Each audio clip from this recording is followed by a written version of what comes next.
কি সারাটা দিন কেটে গেল ডাক্তারখানা ঘর করতে করতে। কেন বলছি এই কথাটা? দুপুরবেলা ওর বাবাকে নিয়ে গিয়েছিলাম হাড়ের ডাক্তার দেখাতে। এই নিয়ে ওর বাবাকে ৩ বার হাড়ের ডাক্তার দেখানো হয়ে গেল। বাড়িতে উঠোনেও পড়ে গিয়েছিল একবার, সেটা থেকেই ওর ডান হাতে চোট লেগেছিল। তো ডাক্তারবাবু বলেছে যে ফিজিওথেরাপি করলেই ভালো হয়ে যাবে। যাক, এটা শুনেও শান্তি। কেননা শুধু শুধু শুকনো বিপদ। উঠোনে পড়ে গিয়ে এরকমভাবে লেগে গেছে।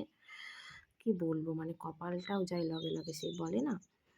তারপর বাবা বলছে, চলো মাম্মামের জন্য কিছু ফল নিয়ে নিই। আমি বলছি, কী নেবে নাও। আমি নিয়ে নিলাম 2টো আপেল, লেবু টেবু দেখছিল। দিয়ে নেওয়া হলো। তারপর বলছি, তাড়াতাড়ি বাড়ি চলে চলো, মাম্মাম আবার একা আছে মায়ের কাছে, কতক্ষণ থাকবে না থাকবে, শরীর ভালো না থাকলে যা হয় বাচ্চাদের। তারপর ওখান থেকে নিয়ে তাড়াতাড়ি বেরিয়ে পড়লাম, কারণ বিকালে আবার যেতে হবে। দেখো, বিকালে মাম্মামকে নিয়ে বেরিয়ে পড়েছি ডাক্তারখানার উদ্দেশ্যে। তা আমরা টোটো বাড়ি থেকেই বলে নিয়েছিলাম। আমাদের বাড়ি থেকে গুপ্তিপাড়া বেশি দূরে নয়, গুপ্তিপাড়ায় যাচ্ছিলাম ডাক্তার দেখাতে। আমি এখানে থাকলে এই ডাক্তারটাকেই দেখাই। তো দেখো আমার কি অবস্থা, মানে মাথা টাথাও ভালো করে আমি আঁচড়াইনি।